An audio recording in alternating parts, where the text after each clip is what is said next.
இந்த ஷோ பார்த்துருக்கிற எல்லாருக்கும் எங்களுடைய பொங்கல் விஷஸ். 2016 அலெக்ஸ் தமிழ் சினிமாவுக்கு ஒரு பெரிய ஓப்பனிங் கொடுத்துருக்கு அப்படின்னு தான் சொல்லணும். எஸ், 4 பெரிய படங்கள், அதுவும் இயரோட ஸ்டார்டிங்லேயே வருது அப்படின்னும் போது செம எக்ஸைட் ஆயிடுவாங்கல்ல. ஸோ நான் வந்து இன்னைக்கு தியேட்டருக்கு போகும்போது நிறைய க்ரௌட், வித்தியாசமான க்ரௌடை பார்க்க முடிஞ்சது. ஓகே, நானும் வந்து நிறைய க்ரௌட் பார்த்துட்டு தான் வந்திருக்கேன். ஃப்ராங்க், நீங்க என்னென்ன படம் பார்த்துருக்கீங்கன்னு சொல்லுங்க. நான் வந்து இன்னைக்கு வந்து ரஜினி முருகன் அண்ட் கெத்து படம் பார்த்துருக்கேன். எஸ், நான் கதகளி அண்ட் தாரத்தப்பட்டை பார்த்துட்டு வந்திருக்கேன். ஸோ இந்த படம் எப்படி இருக்கு அப்படிங்கிறது தான் இன்னைக்கு நம்ம வேந்தர் ரிவ்யூல பார்க்க போறோம். ஸோ வெல்கம் டு வேந்தர் ரிவ்யூ.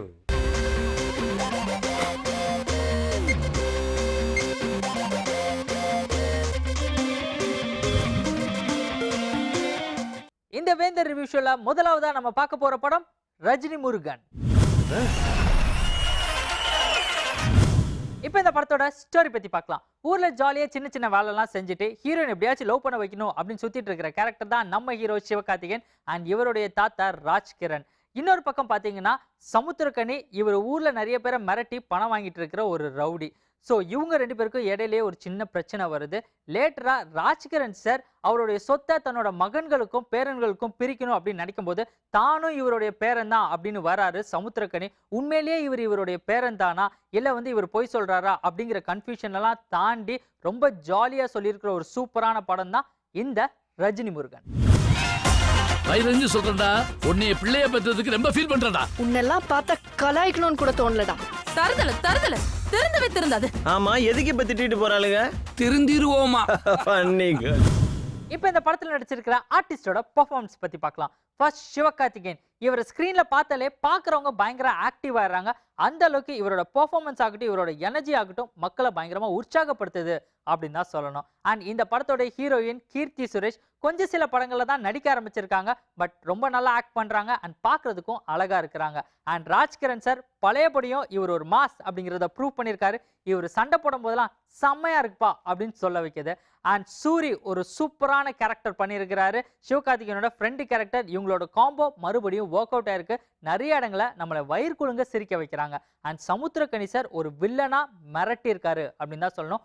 ஓவராலா இந்த படத்துல நடிச்சிருக்கவங்க எல்லாருமே எக்ஸலண்டா நடிச்சிருக்காங்க. நீங்களே காமெடி பண்ணிட்டு அப்புறம் நான் எதுக்குடா? போரி.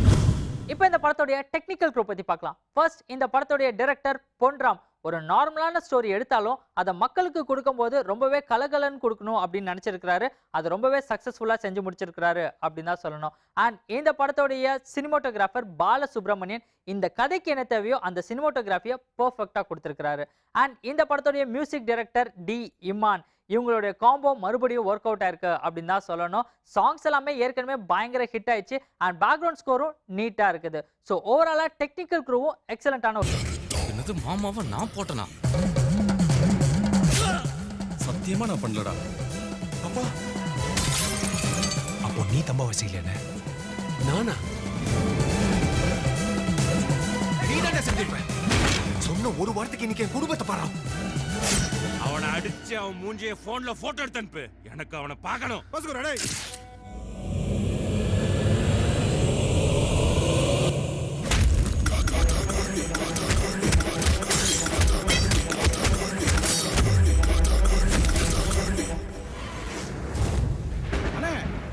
நம்மளே செல்பி காமிச்சிரானே.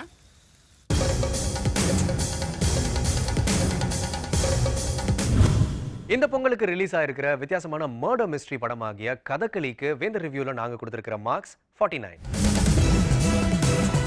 அலெக்ஸ், இந்த 4 படங்களை எந்த படம் வந்து மக்களை பெருசா போய் ரீச் ஆகும்னு நினைக்கிறீங்க? கண்டிப்பா நம்ம ஸ்பெசிஃபிக்கா சொல்ல முடியாது ஃப்ராங்க், ஏன்னா 4மே வேற ஜானர்ல. பட் கமர்ஷியலா எனக்கு என்னமோ வந்து ரஜினி முருகன் ஒரு பெரிய சக்சஸ் கொடுக்கிறதுக்கான வாய்ப்புகள் இருக்கும்னு தோணுது. இன்னொரு பக்கம் சினிமாவோட எசன்ஸ் வேணும்னு நினைக்கிறவங்க கண்டிப்பா தாரத்தப்பட்ட பார்க்கறதுக்கு வாய்ப்பு இருக்கு. இன்ஃபேக்ட் டெக்னிக்கலா வந்து நல்ல படங்கள் நான் போய் ரசிச்சு பார்ப்பேன் அப்படின்னு நினைக்கிறவங்க கெத்து கூட போய் பார்க்கலாம். நான் சீட்டோட நுனியில உட்காந்து த்ரில்லர் பார்க்குறவன் நினைக்கிறவங்க கண்டிப்பா கதகளி பார்க்கலாம் இல்லையா? ஸோ 4 படங்களுக்குமே வந்து பெரிய வாய்ப்புகள் இருக்கு. பட் இதை தாண்டி வந்துட்டு ஒரு பக்கம் வந்து ப்ராஃபிட் தானே முக்கியம். ப்ராஃபிட் மட்டும் முக்கியம் இல்லை ஃப்ராங்க், இன்னொரு பக்கம் நீங்கள் அவார்டையும் பார்க்க வேண்டியதாக இருக்கு இல்லையா? கண்டிப்பாக இது ஒத்துக்க வேண்டிய ஒரு உண்மை தான். ஸோ 4 படமே நீங்கள் போய் பார்க்கலாம், 4 படமே ரசிச்சுட்டு கூட வரலாம். ஃபியூச்சரில் வந்துட்டு இதே மாதிரி நிறைய படங்கள் வரப்போது. இந்த படங்கள் எல்லாத்துக்குமே வேந்தர் ரிவ்யூவில் ஒரு நடுநிலையான ரிவ்யூ கொடுப்போம் அப்படிங்கிற நம்பிக்கையோட நாங்கள் இங்கேருந்து கிளம்புறோம்.